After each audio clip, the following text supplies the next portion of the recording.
The architecture of the Earth is not perfect, much less uniform. It is made up of underground levels or platforms called tectonic plates, and they are in constant movement, since it has allowed the formation of what we know today as continents as their subsequent topography, giving rise to mountains, valleys, canyons, among others, due to the collision between them. Well, millions of years ago, the entire Earth's surface was anchored in a kind of supercontinent. The continuous movement of these platforms has generated many cracks and imperfections, leaving large areas of fragile and susceptible ground, known as faults. The San Andrés fault is by far the most famous of all.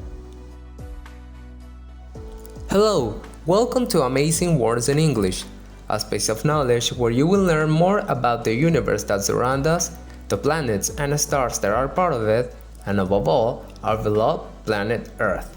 As you know, today we'll be talking about the San Andrés fault. I invite you, if you have not yet subscribed to the channel, to do so and activate the bell to be notified of the next topics that will be released very soon. Once the introduction is done, and with nothing else to add, let's begin. The San Andrés Fault is a geological fault that covers a length of approximately 1,087 kilometers, located between the United States and Mexico. Specifically, it passes through the states of California and Baja California respectively, and belongs to the Pacific Ring of Fire. The system is composed of numerous faults or segments. It is estimated that it was formed about 30 million years ago in California, when the Pacific and North American plates collided. Estimates suggest that the Baja California Peninsula was formed by this same fault activity. The plate is slipping about 30 millimeters per year, but the measured lateral slip is about 25 millimeters per year in the central sector of the fault. This indicates the accumulation of elastic deformation in the area. One fact to consider is that due to the same process of constant but slow movements of plates, which cannot be perceived by the human eye, it is causing numerous damages to engineering works such as aqueducts, roads, and towns, since it is moving the city of Los Angeles into the direction of the San Francisco Bay, because both are on different sides of the fault, bringing them closer at a rate of about 4.6 centimeters per year. If these estimates continue to hold true, and due to the movement of the Pacific Plate, which penetrates through the Gulf and California and to the north of the San Andrés Fault, the Baja California Peninsula will move north in the next 50,000 years, separating from Mexico and becoming an island. Going even further, it is estimated that it will arrive in front of Alaska and Siberia in about 50 million years.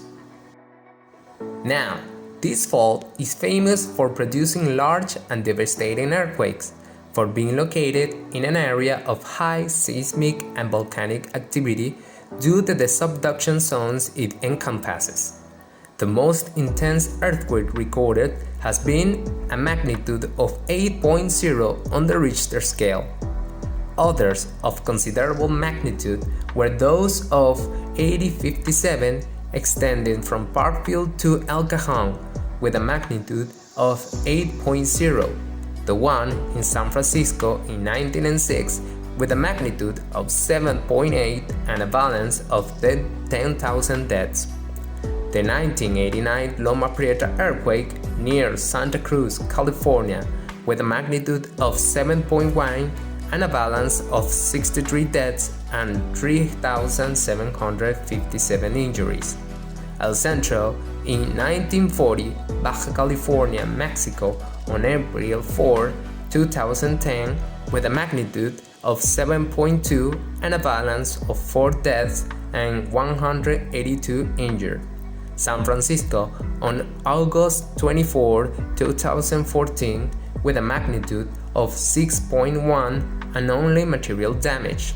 Baja California, Mexico on September 13, 2015 with a magnitude of 6.6 and did not cause material damage or victims, and the most recent in California, United States on July 5, 2019 with a magnitude of 7.1. There were no fatalities from this one.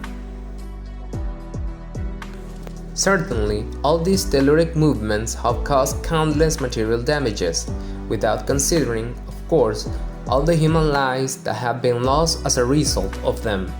However, the worst is yet to come, since, due to estimates made by the scientific community, an earthquake of colossal proportions is expected to be unleashed on the fault. This phenomenon is called the Big One. Scientists from the United States Geological Survey made simulations for a program to study the intensity and the possible effects that a large earthquake like the one already described in the state of California could have.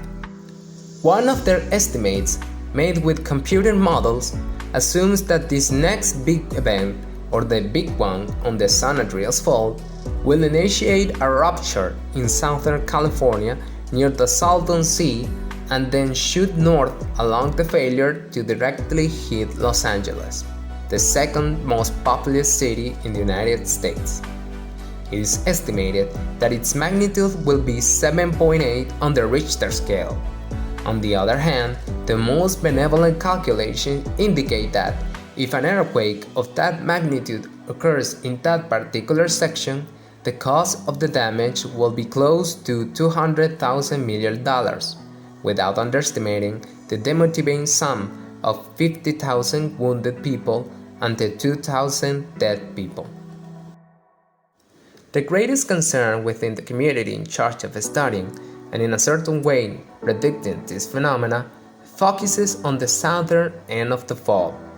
There are previous records of approximately 150 years of seismic activity, when, until now, 300 years have passed without this part having movement, which undoubtedly triggers the conclusion that there is an exacerbated accumulation of energy that, when released, could unleash one of the most destructive earthquakes in history.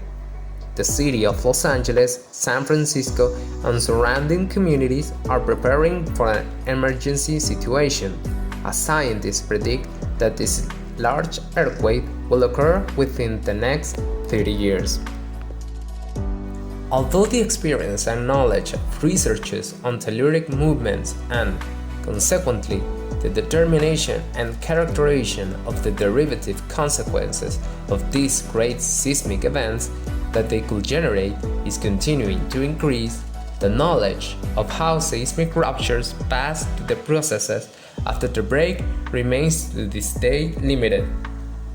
For experts, the crux of the question is not whether or not the San Andreas fault will rupture in Southern California, but when it will. Dear YouTube friends, here is today's video. Please do not forget to like, share with your friends this incredible information about the San Andreas fault, write us in the comment box to let us know your opinions and concerns about the subject in question, and subscribe to learn more about the universe that surrounds us, the planets and stars that are part of it, and above all, our beloved planet Earth. Until the next video.